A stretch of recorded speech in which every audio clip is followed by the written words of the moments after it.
Welcome to Market Advantage, the monthly podcast from Optimal Blue. Tune in for valuable insights from the Market Advantage Mortgage Data Report and in-depth conversations with industry experts. Stay competitive and optimize your advantage in the ever-evolving mortgage landscape. Our question to you is, what is one thing in your opinion that you think lenders should be doing in today's market to maximize their profitability? I'm going to answer that one because, it can be tech, it can be customer relationships, et cetera. But I'm going to answer it in a tech context because the basis point believes second half of 25 and 26 are going to be the start of the ROI phase of the fintech era. The first 10, 12 years of the fintech era was modernization, going from paper to digital. Now we're getting to the ROI phase, and AI is a big part of that, right? So for retail shops, the advice would be like place ROI from AI, focus on underwriting and processing. Why? Because that's 21% of today's 12,579 costs per loan. And AI can move the needle most here by just what we just said, getting quality files up front, which reduces that check the checkers path from originations through post-close, right? For direct shops, cost per lead is always a goal for profitability. And in this tough part of the cycle, the direct shops have been doing really well, pushing lead costs down, especially with the aggregators. But can they keep that cost down when rates drop and aggregators have more leverage? It's going to get harder. So how in a direct shop do you get to that profitability? I think that their focus actually would be on using AI to make LOs faster. So in retail shops, using AI to make underwriting and processing more efficient. In direct shops, it's using it to make LOs faster and more efficient. What Jarvis is to Tony Stark, sales support AI should be to direct lender LOs. So they have accurate pricing. And as Mike said, accurate pricing and guidelines. So they're quoting deals that close. And then they have all the direct to source data up front for faster pre-approvals. So I think that matters because direct lenders are about to have a massive run, and that's what they need to work on most. And then final note on this, for all lenders that service, having smarter servicing that can retain more than 24% of refis and get closer to these category leadership levels of like 83% retention, that means your customer acquisition cost goes away in the form of retention, and that's a form of profitability. 100% honest, completely transparent, beginning to end margin, actual realized margin tracking. Besides using Optimal Blue, which of course would be my paramount answer, I think the core thing that I feel like customers should really be asking themselves, or technology users should be asking themselves is, am I using all of the products that I'm paying for to the maximum capacity that they provide and that fits my business needs?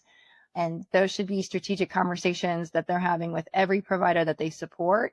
And those providers should be having, very complete and very thoughtful answers to those questions. So do not be afraid to ask them. That's one of our favorite questions here at Optimal Blue. We are eager to have those questions answered with our customers, to be able to show them you're doing a great job utilizing 80% of our platform, but let's talk about this other 20% to see if this could really drive value. Because when you've been around for as long as we have a very deep and wide breadth of feature sets at Optimal Blue, and we want to make sure every single scrap is used for our customers. And a bonus for folks who have the capabilities on hand or can contract out custom API implementations to support unique business workflows or secret sauce kind of scenarios, I think really gives customers a leg up on their competition. A vendor with a strong API platform, proven API platform, I think is another really great way to ensure you're maximizing ROI. They should get their data in order, because there's nothing they can do. They're so limited if their data is not in a place where they can leverage it for all these other things. Like, it's the key. And depending if you're a small lender or when you start or whatever, like if your data is not in order, it's going to be, I don't know how you're going to stay in business.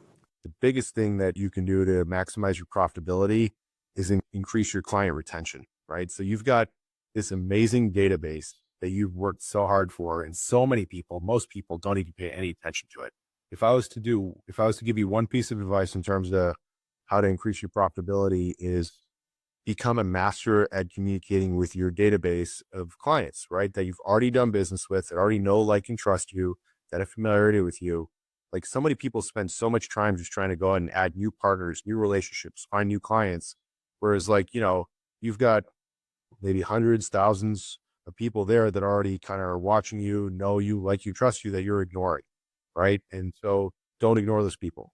Find a way to communicate with them, whether it's the good old fashioned way of just phone calling them if you don't have a lot of those, texting them, making sure you're letting them know how to watch you and catch you on social media, to emailing them a lot. Email's not dead, by the way. Boring emails are dead, right? But like, good content is still good content. People will read good emails, right? Like, it's but if it's like an HTML email that looks like a million people got it, nobody's going to read it. It's going to go delete, and then you're going to get unsubscribed. But if it's like good, fun, relevant content that somebody can put to use, they find it valuable, not dead, they'll open it. Our email open rates are sky high. So number one focus, and it kind of even goes in line with what I was talking about with predictive analytics, life events, all that kind of stuff. Like, become a master at communicating with your database of people, however they want to be communicated with. And you don't know how they want to be communicated with, so communicate with them in all the ways. That's a wonderful question. It's a very challenging market right now. And as we talked about, originations are at historical lows, and the macroeconomy is not helping in terms of mortgage rates. So it's very difficult. I always go back to, sincerity of relationships. If I have a relationship with my lender, and he comes across to me as seriously caring about, my well-being or well-being of my home, it makes me more likely to go back to him for questions about refi, for questions about, should I maybe, sell, buy another home or buy a second home, or, whatever the case may be. But like, having that real connection, I think, in this bots world, it's so hard to connect, but having the relationship, I think it's at the end really what matters the most. I would suggest that the originators, mortgage lenders, pay attention to and learn about the relationship between primary mortgage rates that the optimal blue index captures, and the secondary market rates that market participants are used to, mortgage-backed security rates, TBAs, swaps, and treasuries that they may be using or hedging with. And what I mean by the relationship is that I personally would expect discussions or published content, be it from CME or Optimal Blue or industry strategists, some kind of discussion or hopefully more significant research highlighting the relationship between primary mortgage rates and secondary rates. And if participants pay attention to that, then they can come up with their own framework and their own rules of thumb, or more specific analytic approaches to try and buy and sell instruments that are more advantageous for them. In our trading industry, that's called the concept of relative value trading, or optimizing your risk management and hedging needs in relation to relative value trading. So I would urge them to keep an eye out for that discussion or published content. One, use the OBMMI mortgage rate future. You can't have an MSR portfolio. You can't hedge long-term locks without, there's no other hedge out there like this. In our relationship with the CME, you can cross-margin different securities, and you know exactly the data that's going into this index. And it's not using APR. It's not using any of these other things that you see out there. It's using actual lock data, which is an indication of actual, prepayment potential, in my opinion. So that's gotta be number one. Number two, you need to create your own proprietary rate sheet. You cannot be at the beck and call of a single investor if you're using your pricing. You need to have a blend of all of your potential outlets in your front end pricing. So that would be number two. Number three, and I'll cap it at three, so I don't get yanked off stage, is you need to move away from grid-based pricing in your servicing valuations. The servicing valuation is such a huge part of the profitability of lenders. And you need to be more dynamic than just X plus Y equals Z. It needs to be a cash flow based model that also accounts for the different things that we see out there, such as, different delinquency percentages that change over time. I hammered the float point earlier, but in a high rate environment, that float differential could easily be 5 to 10 basis points in either direction. So that would be my top 3 things that lenders should do today to be profitable. Yeah. So, I mean, the data is just so clear on this. Like the tip of the spear for lenders and where profitability starts is that conversation at the point of sale. And when that conversation at the point of sale gets into the real goals of the family, and when something other than a fee worksheet, like here's your rate, here's your payment, here's your cash to close, but when you really show a presentation of value where you're showing options, you're showing the cost over time, it's more profitable. I mean, we've had lots of lots of lenders do an analysis where it's like people that, obviously I'm with Mortgage Coach, so they can see the loan officers that are delivering Mortgage Coach to all their credit reports. And the lowest increase in profitability I've ever seen was a 9% increase in conversion and 6 basis points more in gross margin. And the most I've seen from NFM lending was 10% increase in conversion and 64 basis points more profitable. So I can't emphasize enough for both loan officers, managers, how that optimal blue price is delivered at the point of sale.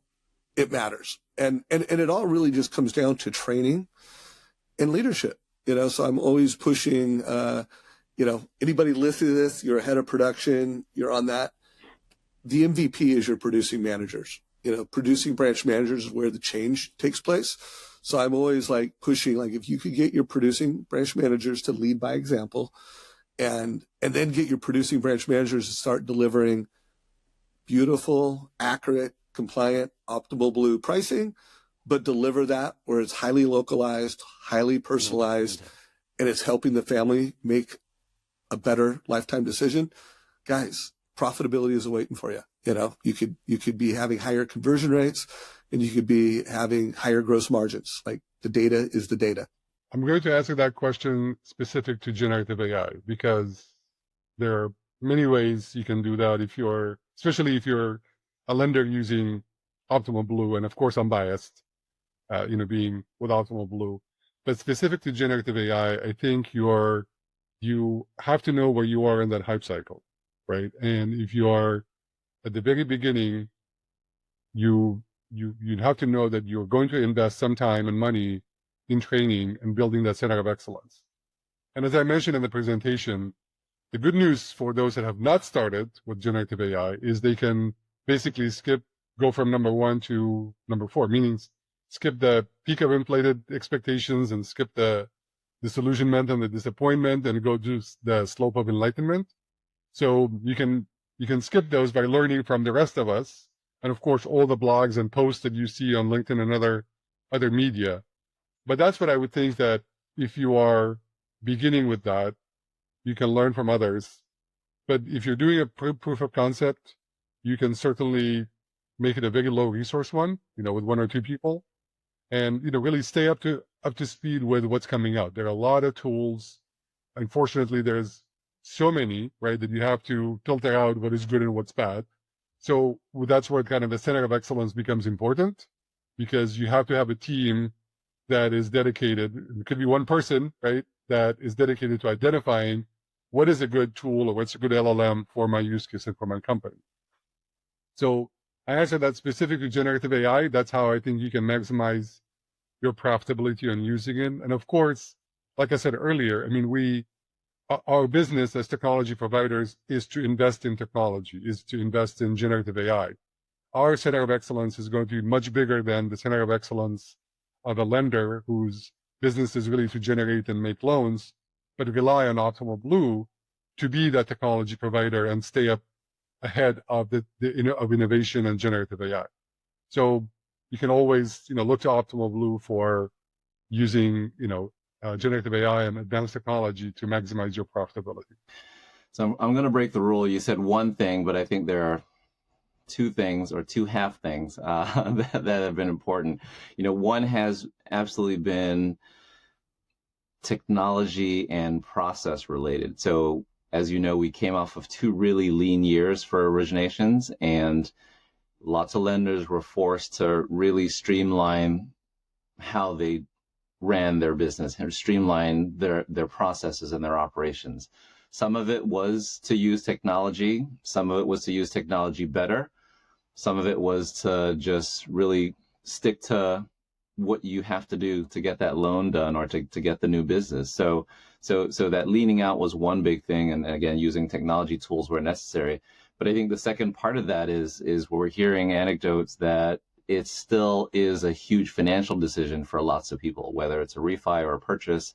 So you can have all the fancy tools and customer facing interfaces that you want, but at the same time, you still have to have that connection with the borrower. You have to figure out what they need and how to get them there. So I think it's still sort of remembering that even with technology and self-service and all the efficiencies, there is still a need to have that connection with your borrower, with your client. So that's kind of where I think things are going based on all the conversations that we're having right now. I think it's what we've touched about right now is that you've got this window where rates have not really come down significantly. We're starting obviously in June now. We're in kind of the normal high peak of the season, but it doesn't feel like a high peak compared to what's happened in the past. So, now is the time if you're a lender to really look at ways that you can use technology to make your people more effective and more efficient, expand their capacity. So as that volume returns, you're in a position where your folks are able to take on more without sacrificing quality or the work-life balance.